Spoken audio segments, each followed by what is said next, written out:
You're listening to Nashville Screen for the week of July 22nd. Forthcoming, it's Sam Smith. Thanks for listening. We have a Discord we'd love for you to join to discuss the openings, closings, and goings-on in the Nashville movie cinephile community. You can find the Discord link in the description of this episode. Please join. We would love to have more active users. We got 50 users and only a handful of people regularly chiming in. If Discord feels like a hurdle to you, don't worry. Once you get over that hump, it's really fun and easy to use. So we highly encourage you all to join the conversation over on Discord. And thanks for everyone for participating so far. So each week we're going to have a short podcast where I will run down what's closing and opening, specifically your last chance to see certain things, and then what's opening at the Belcourt and also the multiplexes this weekend. So what do we have here? Let's start with closings, last chance for certain things. Of course, this last week and weekend has been all about a couple things for me personally, The Odyssey being one of them. Finally saw it on Sunday on 70 millimeter IMAX. We are one of 30 screens in the country, 41 maybe or something like that in the entire world that can see the 70 millimeter IMAX. It looks fantastic. It sounds incredible. Hope you have seen it already. I did really enjoy the film. I have some mixed feelings on certain parts of the adaptation, and it would be great to discuss it with some folks. Thought about seeing if anyone from Nashville Screen wanted to hop on a quick roundtable discussion for The Odyssey. If you'd like to, let me know. But this is definitely going to be one of the most successful and acclaimed films of the year, certainly with box office. Also probably with awards, at least in the craft categories and possibly in others. But I did really love seeing this on 70 millimeter IMAX. I'm a big fan of large format personally. I've been going to that IMAX since I was a kid, so I love it. And also we have it at the Belcourt on 35 millimeter. You're going to be seeing a cropped version of the full frame IMAX, but in all other theaters, this is the crop. And I know that it's interesting to see it in the different formats. It's also playing on Dolby at 2 AMC theaters. Wanted to let you guys know that. Thoroughbred 20 and also the Bellevue 12.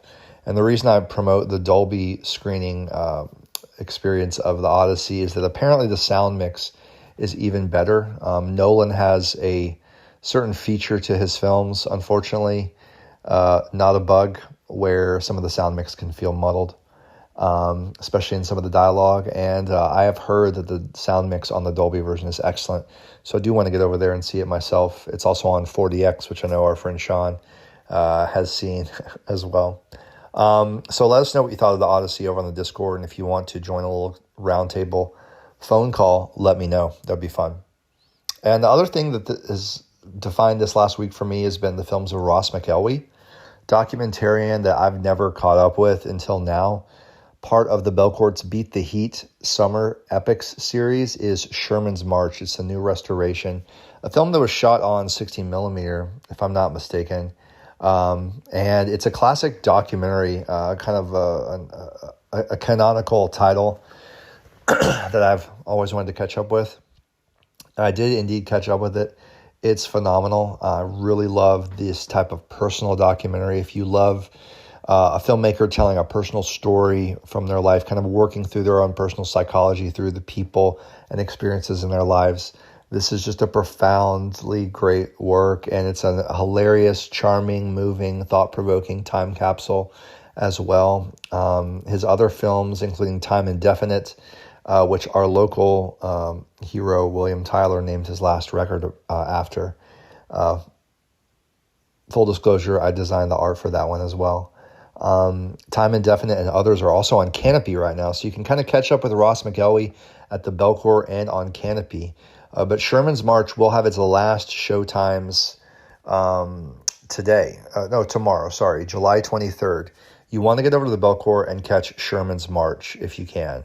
Highly recommended. It's a Nashville Screen pick, Nashville Screen Select. Yesterday we had a one-day only show of Remake, the new one from Ross McElwee. It was profound. It was moving. It was great. It was sadly only shown for one day. There was a sound error, a technical difficulty with the sound mix in the 1925 hall on this screening at the 1 p.m. show. They could schedule an encore or rain date for that. I would love it if they did, because we missed the first 20 minutes of voiceover there. But the evening show, I'm assuming, went off without a hitch. But we'll see. There could be an encore scheduled for that. You never know. There was a decent turnout, so I was really glad to see that. Excuse me.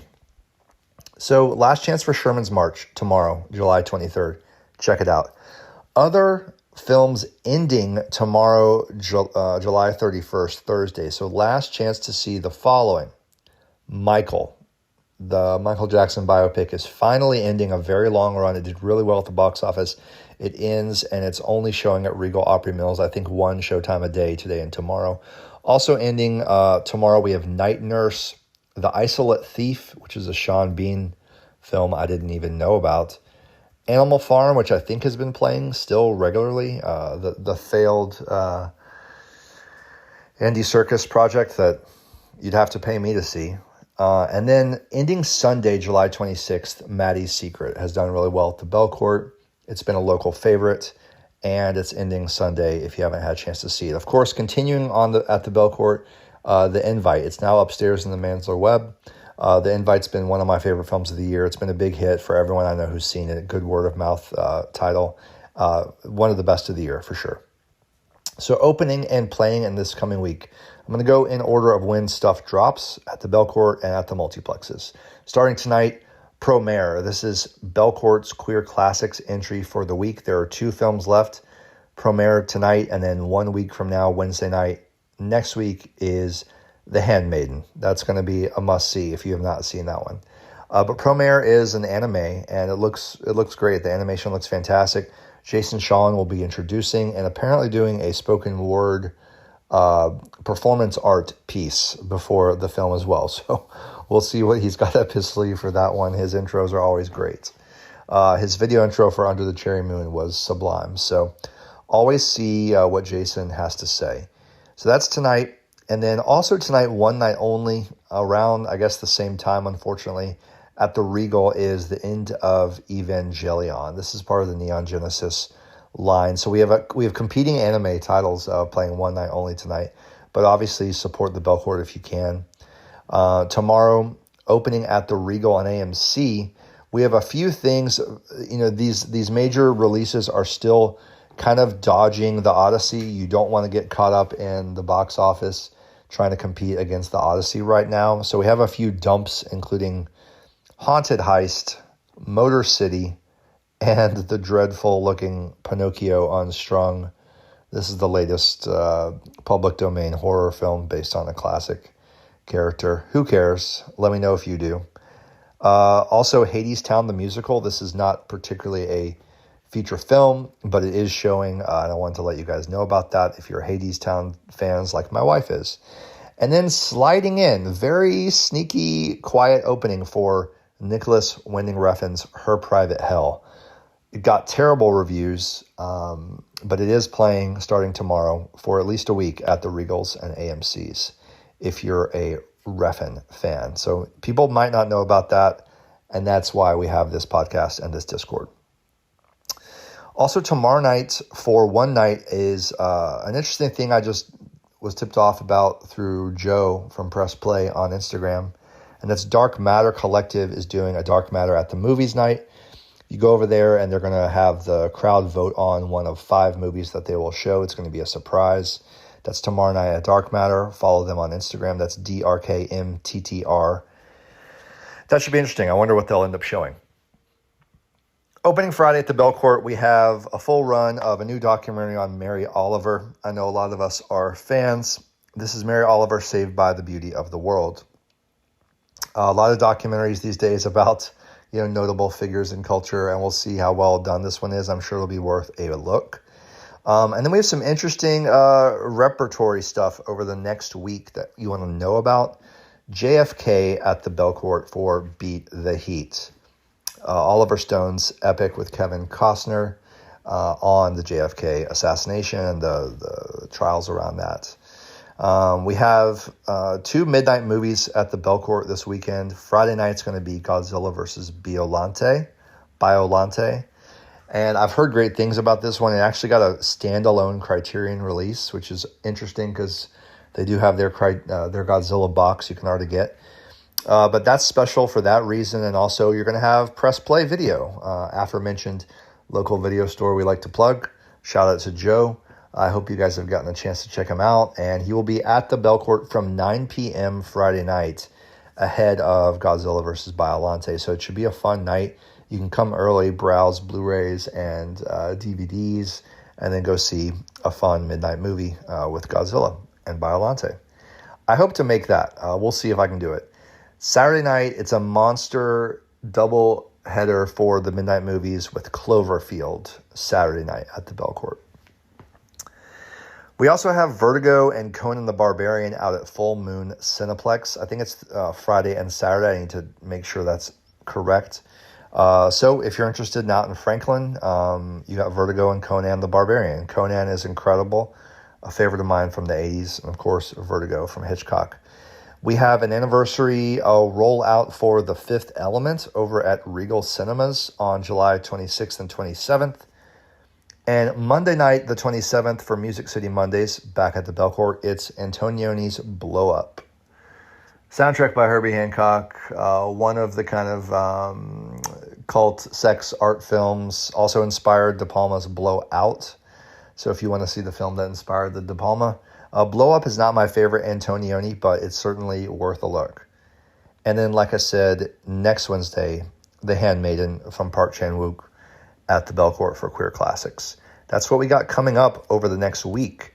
A brief touch on some movie news from the week to close this out. If you caught the Nirvana, the band, the show, the movie, Fever, one of my favorite films of the year, certainly a Jim Ridley Award contender in my opinion.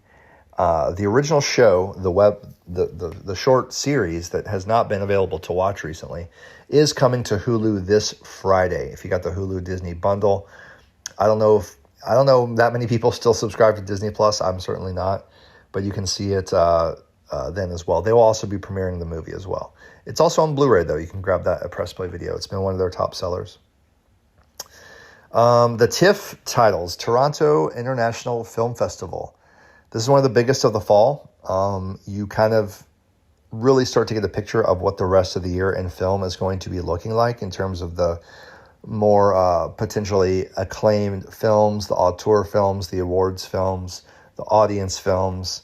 They were all announced for TIFF this week, and there's a lot there to chew on, and it's kind of opening up the year in movies a little bit more. We have the Cannes films, of course, we already know about. But the TIFF lineup is going to add some interesting things to the mix. There's already a few interesting titles that I did not know about. I hope to do a little bit of a fall movie preview or a kind of my Sam's or Nashville Screen's most anticipated for the fall over on YouTube. Of course, you can get this podcast right now on YouTube and other podcast platforms. If you have any issues with that, let me know. I should have the RSS feed going out to other platforms. But yeah, a lot of stuff to talk about in the TIFF lineup in another episode coming soon. One of those films is Danny Boyle's Ink, about Rupert Murdoch. This is going to open the Venice Film Festival. It was just announced. And Ava DuVernay's The 14th, which will be a new documentary, will close the New York Film Festival, just announced. And I will be at the New York Film Festival most likely, as will Jason Shawn from Nashville. So more from the New York Film Festival later in September. Blue Heron, a favorite of a lot of ours here off its Belcourt run, out from Janus Films, is now streaming in full on the Criterion channel. So if you missed Blue Heron, I want to let you know it's streaming there. Also from Janus, just announced they will release a new 4K restoration of René Laloux's final film, the animated film Gondahar. This should be very interesting. Of course, director of Fantastic Planet. So this is coming in a new restoration. I'm sure the Belcourt will get it, as they usually book the big animation restorations. And that's what we got for the week. Stay tuned for more. Thank you for tuning in. If you'd like to hop on one of these episodes with me, one of these Wednesdays, I'm game. Let me know. all of you all listening. We could have some guests on here and there. Let me know. So I hope this has been helpful. Let me know what you'd like to hear more about on the podcast. And please join us once again on the Discord. Link in the episode description. Have a great week, and we'll see you at the movies.